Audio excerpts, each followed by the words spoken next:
Le sommeil devrait être la chose la plus naturelle au monde. Et pourtant, pour beaucoup d'entre vous qui m'écoutez en ce moment, c'est devenu un combat de chaque nuit.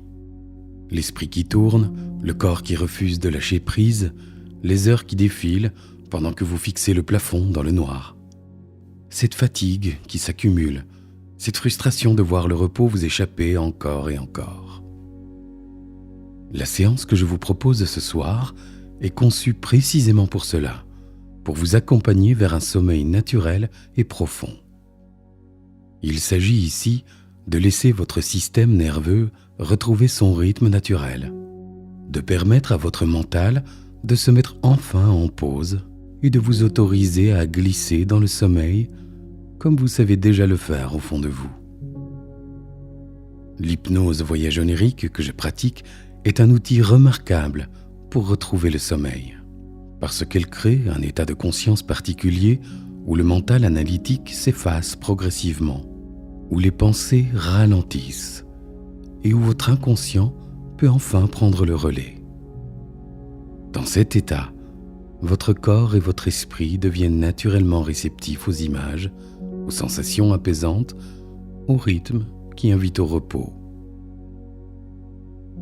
À travers cette histoire, vous allez vivre les pas de Marcel, un homme qui parcourt la ville pour réparer les silences. Et en suivant son voyage contemplatif, vous allez vous aussi trouver votre propre silence intérieur, ce calme profond qui précède le sommeil. Même si vous doutez, même si ça fait des mois ou des années que vous dormez mal, je vous invite simplement à écouter cette histoire. Vous n'avez rien à faire, rien à réussir, juste explorer, juste vous allonger, fermer les yeux et laisser ma voix vous guider. À l'issue de cette histoire, beaucoup d'entre vous seront déjà endormis et c'est parfait.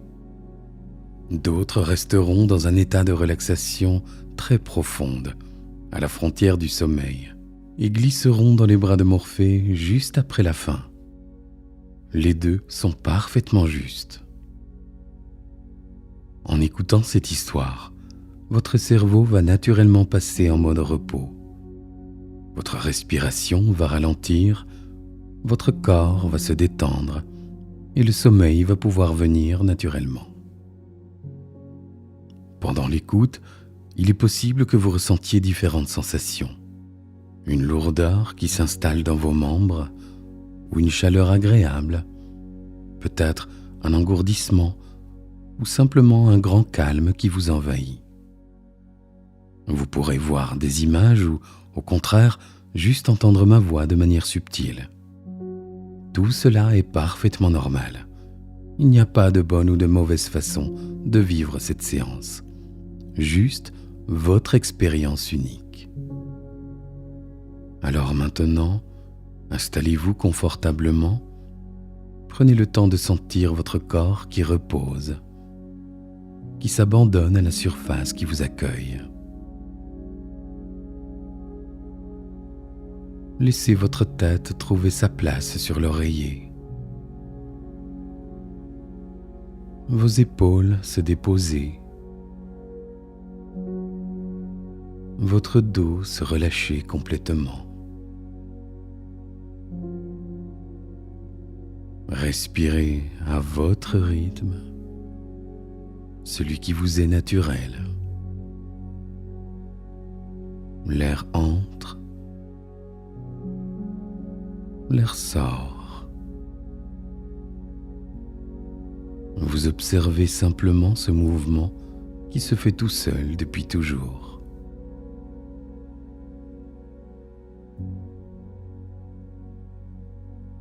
Chaque respiration vous accompagne vers plus de calme.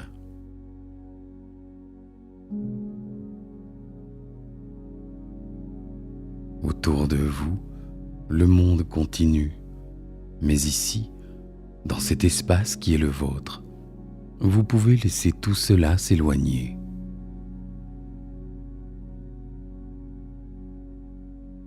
Les bruits deviennent lointains, les pensées ralentissent.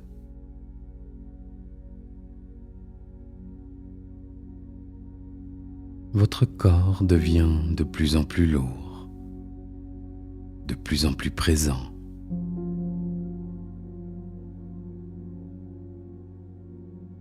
Laissez l'histoire vous porter.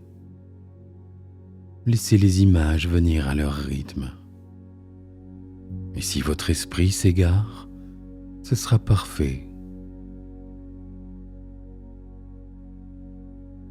Si vous vous endormez en chemin, ça sera très bien aussi. L'histoire commence maintenant. Marcel ajuste la sangle de son sac à outils et pousse la porte de son atelier. 23h30, l'heure parfaite pour commencer sa tournée. Les rues se vident, les bruits s'espacent. Le monde urbain ralentit enfin son rythme frénétique. Il marche d'un pas régulier sur les trottoirs encore tièdes de la journée écoulée. Ces semelles usées connaissent chaque pavé du quartier. Ce soir, comme tous les soirs, il va réparer ce qui grince, ce qui claque, ce qui résonne trop fort dans les silences de la nuit. Son premier arrêt, le vieux chantier de la rue des Acacias. Abandonné depuis 3 ans, le site continue de vivre sa vie bruyante. Le vent s'engouffre dans les structures métalliques, fait vibrer les tôles ondulées, agite les câbles qui pendent des échafaudages. Marcel soulève la bâche déchirée qui sert d'entrée et pénètre dans cet espace creux et résonnant. Il sort sa lampe frontale. Le faisceau jaune balaye les poutres rouillées.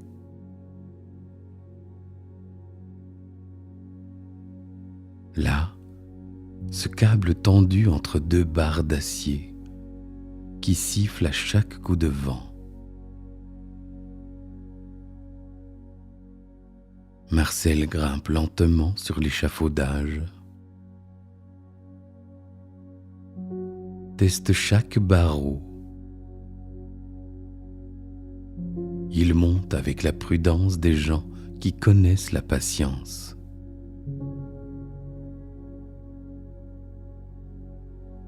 Arrivé à hauteur du câble, il sort de sa poche une petite bouteille d'huile épaisse. Quelques gouttes sur le point de friction. Le mouvement devient plus fluide.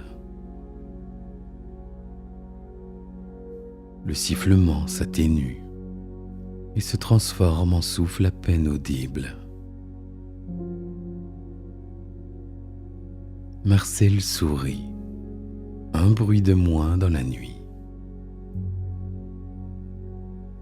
Il redescend avec la même lenteur. Ses gestes sont précis, économes. Chaque mouvement a un sens, une utilité.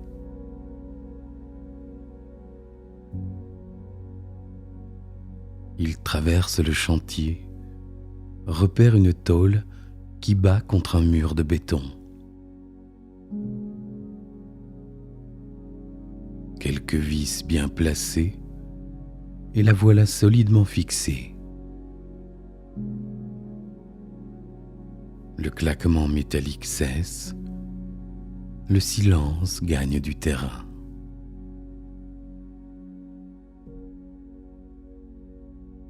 Marcel s'assoit sur une poutre basse. Il allume une cigarette roulée. Il écoute le chantier, respirer plus calmement maintenant. Le vent continue de souffler, mais le bâtiment accompagne ce souffle au lieu de lutter contre lui. Les sons deviennent plus ronds. Il consulte sa montre. Minuit 20. Il est temps de passer au prochain lieu. Il se lève, range ses outils dans le sac qui bâille ouvert à ses pieds. La cigarette s'écrase sous sa semelle. Il quitte le chantier comme il est venu, en silence, laissant derrière lui un espace apaisé.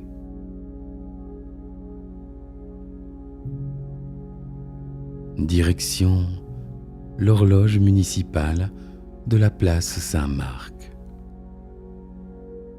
Depuis 2 semaines, son mécanisme grince toutes les demi-heures.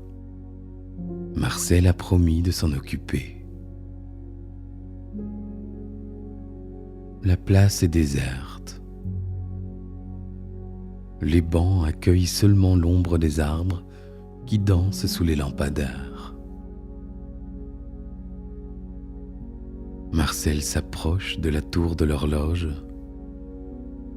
15 mètres de pierre grise et de briques anciennes. La porte latérale grince légèrement quand il la pousse. Il sourit. Une autre réparation pour plus tard. L'escalier en colimaçon monte vers la salle des mécanismes. Ses pas résonnent sur les marches de pierre usées. Il compte les marches comme il le fait toujours. 63. Toujours 63. En haut, la salle baigne dans une lumière bleutée qui vient des fenêtres en ogive. La lune éclaire les engrenages massifs, les roues dentées, les chaînes qui pendent vers le vide. L'horloge est un organisme vivant, un cœur mécanique qui bat depuis 150 ans. Marcel s'approche du mécanisme principal. Il écoute d'abord le tic-tac régulier, le frottement des dents de bronze, le glissement des chaînes. Et là, ce grincement aigu qui apparaît toutes les 30 minutes, quand l'engrenage du quart d'heure se met en mouvement. Il attend. Sa patience est son principal outil. Minuit et demi approche. Le mécanisme se prépare. Marcel observe les roues qui commencent leur rotation. Et voilà le grincement, aigu, métallique, désagréable. Il repère la source, un axe mal lubrifié, une petite roue de cuivre qui frotte contre son support. Il sort alors son kit de maintenance. Chiffon propre, huile fine spéciale horlogerie, petite brosse.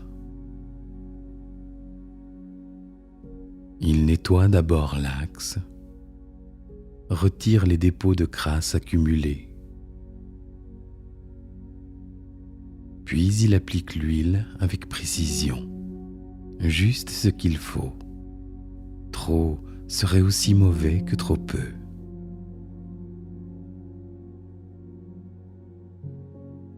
Il attend la prochaine demi-heure.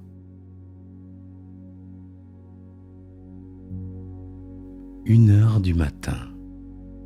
Le mécanisme se remet en branle. Cette fois, le mouvement se fait dans un glissement feutré. La roue tourne sur son axe comme une danseuse. Le grincement a disparu, remplacé par un chuchotement mécanique agréable à l'oreille. Marcel range ses outils. Il reste un moment assis sur le banc de bois qui longe le mur de la salle. De là-haut, il voit la ville qui s'étend, piquée de lumière jaune et blanche. Combien de bruit là-bas qui attendent sa visite.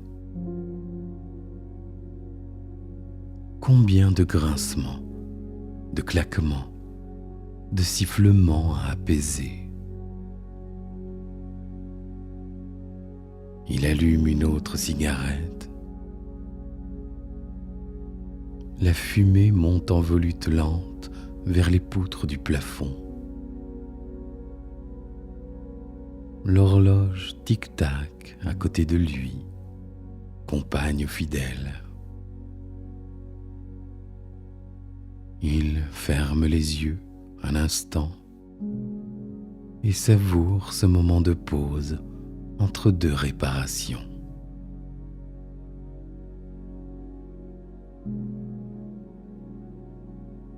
Une heure et demie, le carillon résonne dans la salle. Marcel se lève. Prochaine étape, les tuyauteries de l'ancien bain public de la rue du Commerce. La descente de l'escalier se fait dans une semi-obscurité apaisante. Ses mains glissent sur la rampe de fer forgé. Dehors, l'air de la nuit fraîchit légèrement. Marcel apprécie cette sensation sur sa peau. Le trajet jusqu'au bain public prend une dizaine de minutes. Les rues sont de plus en plus vides à mesure que la nuit avance. Marcel croise un charrou qui traverse la chaussée. Une voiture solitaire qui passe au loin. Un couple qui rentre chez lui en se tenant par la main. Les bains publics ont fermé il y a 10 ans. Le bâtiment reste debout, propriété de la ville qui cherche toujours à quoi le transformer. En attendant, les tuyaux continuent de vivre leur vie. L'eau circule encore dans certaines conduites, vestiges de systèmes de chauffage central qui desserrent tout le pâté de maison. Marcel connaît l'entrée de service, une petite porte verte à l'arrière du bâtiment. La clé pend à son trousseau depuis des années. Le gardien de l'immeuble voisin la lui a confiée quand les vibrations dans les canalisations ont commencé à réveiller les habitants.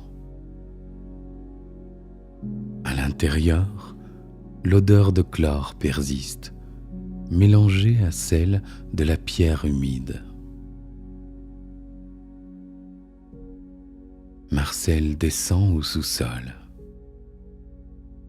Ses pas font résonner les carreaux de céramique bleue qui recouvre les murs. La salle des machines s'ouvre devant lui, cathédrale de tuyaux et de vannes. Le bruit est là, évident. Un martèlement rythmique, un coup sourd qui se répète toutes les 3 secondes environ. Marcel suit le son jusqu'à sa source. Un tuyau de fonte, large comme sa cuisse, qui vibre à chaque passage de l'eau chaude. Le problème, un collier de fixation desserré. Il pose son sac, sort une clé à molette. Le collier est haut. Marcel doit monter sur un escabeau métallique pour l'atteindre. Il ajuste l'outil sur l'écrou, tourne lentement. Le métal résiste d'abord, puis cède. Tour après tour, le collier se resserre autour du tuyau. Le martèlement diminue, les vibrations s'atténuent.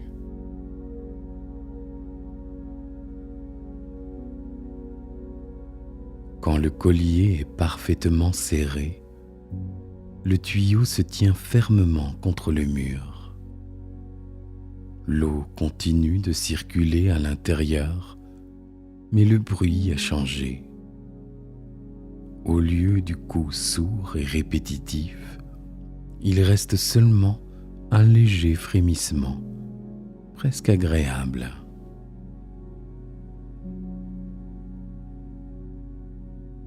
Marcel descend de l'escabeau, inspecte les autres fixations. 2 autres colliers demandent à être resserrés. Il s'en occupe avec le même soin, la même précision. Chaque geste compte. Chaque quart de tour de clé modifie le son de la pièce. Quand il a terminé, la salle des machines ronronne paisiblement. Les tuyaux tiennent fermement à leur place. L'eau circule dans un champ régulier, presque hypnotique.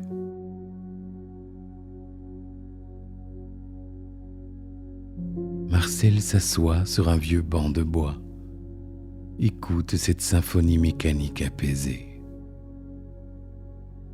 Il regarde sa montre, 2h45. La nuit avance et avec elle, la ville se fait de plus en plus silencieuse.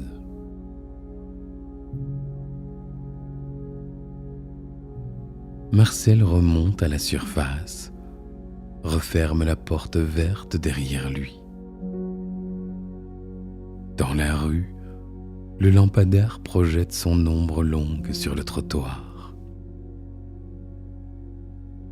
Il marche vers sa prochaine destination, le parking souterrain de la résidence Les Marronniers. Le parking est un espace étrange la nuit. Les néons dispensent une lumière crue qui varie rarement, jour ou nuit. Marcel pousse la porte métallique qui mène au niveau inférieur.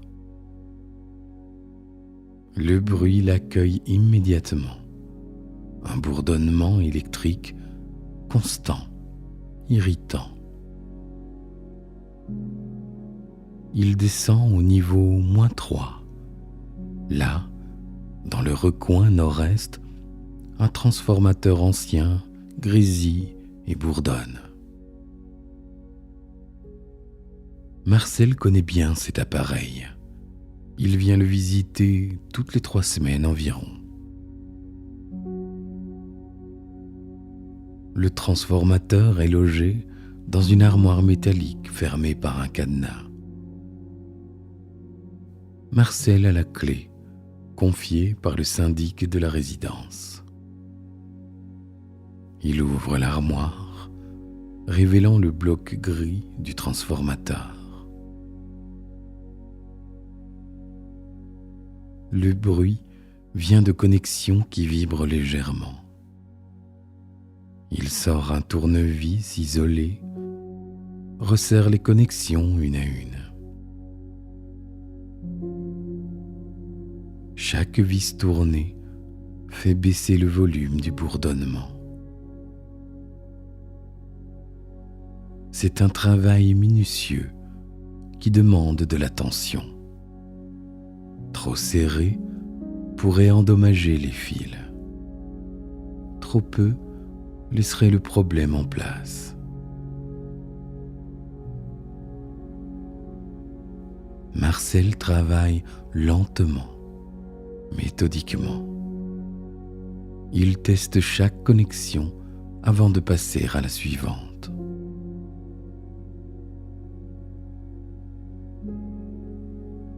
Peu à peu, le transformateur se calme. Le bourdonnement diminue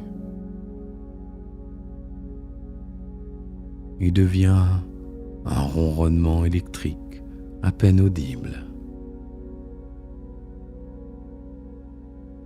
Les vibrations cessent. Il referme l'armoire, range ses outils. Le parking retrouve un calme relatif. Seul reste le ronronnement lointain des ventilateurs et le léger écho des gouttes d'eau qui tombent quelque part dans les étages supérieurs. Marcel remonte vers la surface. 3h30 du matin. La nuit atteint son point le plus profond. Ce moment où tout ralentit encore davantage. Il marche maintenant vers le parc municipal. Là-bas, près du kiosque à musique, une balançoire grince depuis des semaines. Les habitants du quartier se sont plaints. Marcel a promis d'y remédier. Le parc baigne dans une pénombre bleutée. Les arbres dessinent des ombres mouvantes sous la lune. Marcel suit l'allée principale jusqu'à l'aire de jeu pour enfants. La balançoire est là, qui oscille légèrement dans la brise nocturne. Il s'approche, examine les chaînes. Le grincement vient des anneaux métalliques qui relient les chaînes au portique. Marcel sort une bombe de lubrifiant au silicone. Produit magique qui résiste à l'eau et dure des mois. Il vaporise chaque anneau, fait bouger la balançoire pour bien répartir le produit. Le grincement s'estompe rapidement.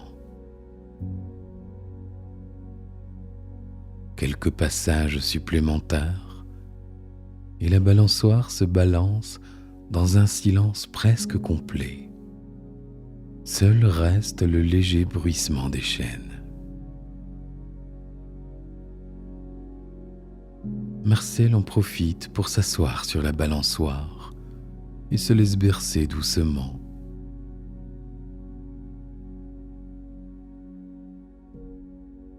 Le parc est calme autour de lui.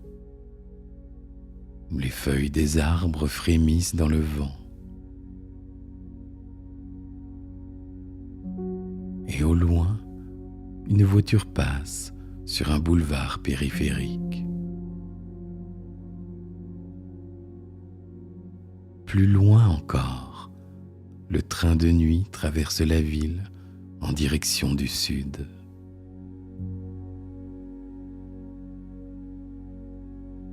Il ferme les yeux, respire l'air frais de la nuit. Son corps commence à ressentir la fatigue. 4 heures de travail et sa tournée touche à sa fin.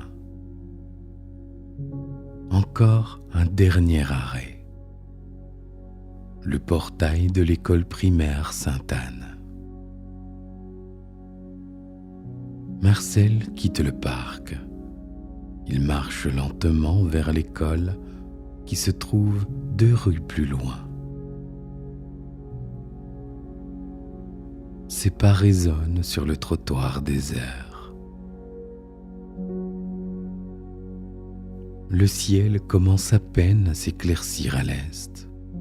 Promesse de l'aube qui approche. Le portail de l'école est un vieux modèle en fer forgé.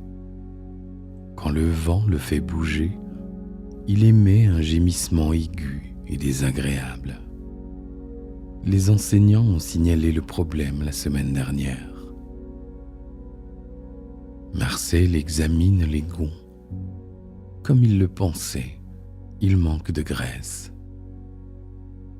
Les années et la pluie ont lessivé toute lubrification. Il sort un pot de graisse épaisse, en applique généreusement sur chaque gond. Puis il fait bouger le portail, lentement, pour bien répartir le produit. Le gémissement disparaît. Le portail aussi maintenant avec fluidité, presque avec grâce. Marcel apprécie ce changement. Un bruit de moins dans le quartier. Les enfants qui arriveront dans quelques heures trouveront un portail silencieux. Il range le pot de graisse, ferme son sac à outils. Sa tournée est terminée. Le ciel passe du noir profond au bleu sombre. L'aube approche. Marcel prend le chemin du retour vers son atelier. Ses jambes sont lourdes, ses épaules fatiguées du poids du sac. Mais son esprit est léger. 5 lieux réparés cette nuit, 5 espaces où le silence a retrouvé sa place.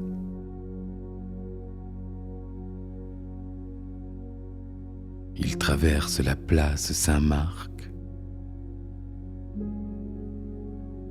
L'horloge qu'il a réparée plus tôt sonne 5 heures du matin.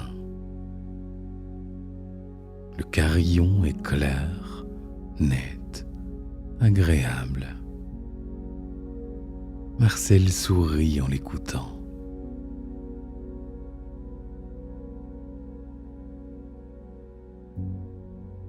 Son atelier apparaît au coin de la rue. Petite bâtisse en pierre avec une grande porte en bois. Marcel pousse cette porte et entre dans son espace familier. L'odeur de métal et d'huile l'accueille. Il pose son sac sur l'établi. retire ses chaussures usées, se lave les mains dans le petit évier d'angle. L'eau chaude sur sa peau lui fait du bien. Au fond de l'atelier, derrière un rideau de toile épaisse, se trouve son espace de repos. Un lit simple, une lampe de chevet, une petite commode. Marcel retire ses vêtements de travail, enfile un t-shirt propre. Il s'allonge sur le lit. Les draps sont frais, accueillants. Son corps s'enfonce dans le matelas avec un soupir de soulagement. Dehors, la ville commence à se réveiller. Mais ici, dans l'atelier, règne le silence parfait qu'il a contribué à créer cette nuit. Un silence fait de tous les bruits qu'il a apaisés, de toutes les vibrations qu'il a calmées. Marcel ferme les yeux. Son souffle ralentit. Il devient plus profond.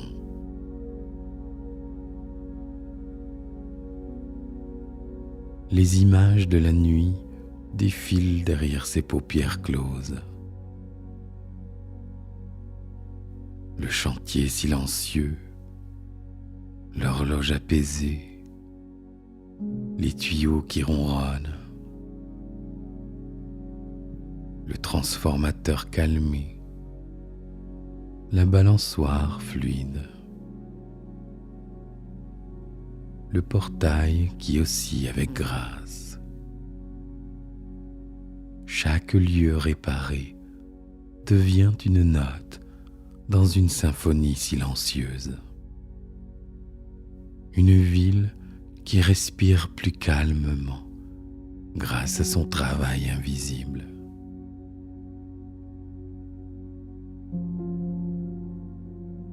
Sa respiration se fait plus lente encore.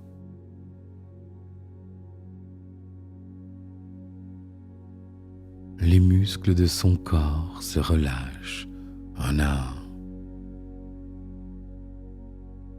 Les épaules d'abord, puis les bras, le dos, les jambes.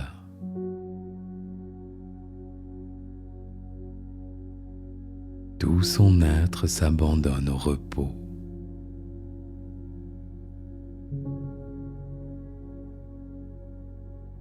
Le silence de l'atelier l'enveloppe comme une couverture. Un silence dense, épais, confortable. Le genre de silence qu'on trouve seulement dans les lieux où tous les bruits inutiles ont été chassés.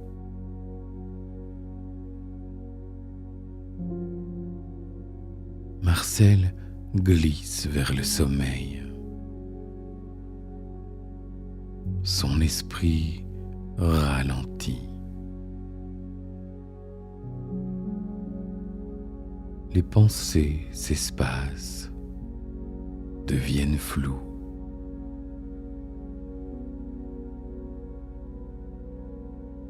Il pense encore vaguement à sa prochaine tournée demain soir. Il y a ce store du café de la gare qui claque. Et cette grille du métro qui vibre. Et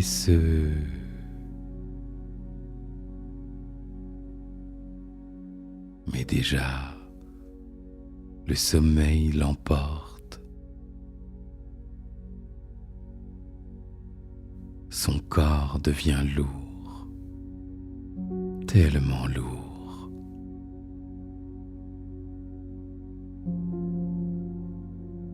Ses membres s'enfoncent dans le matelas,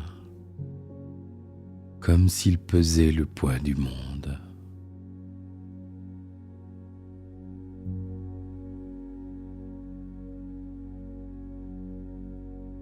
La respiration de Marcel, de plus en plus lente, profonde, régulière, comme le souffle de la ville qui dort enfin autour de lui.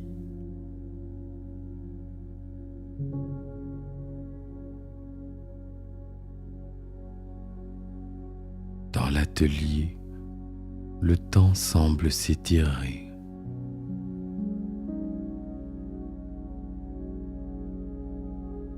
Les minutes deviennent longues, épaisses.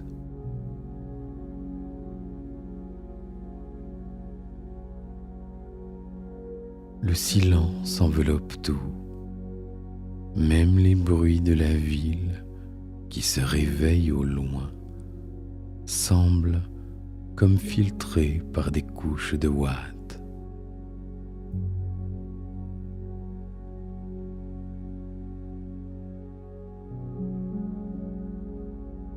Marcel dort maintenant.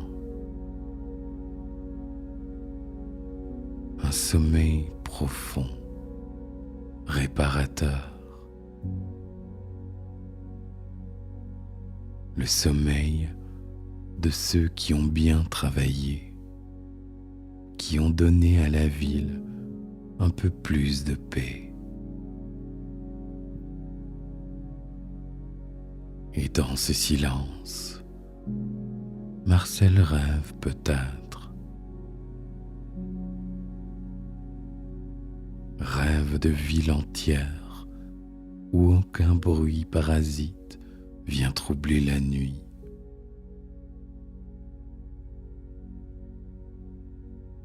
Rêve de mécanismes qui tournent avec fluidité.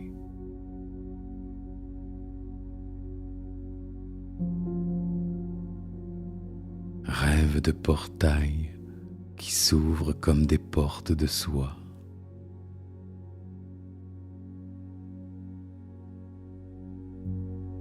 Mais ce sont seulement des rêves maintenant. Des rêves qui s'étirent, se déforment, s'estompent dans les profondeurs du sommeil.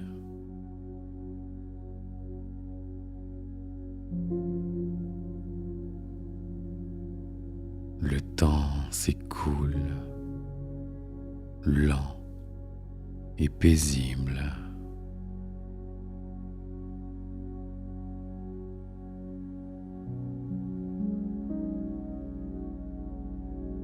Marcel dort.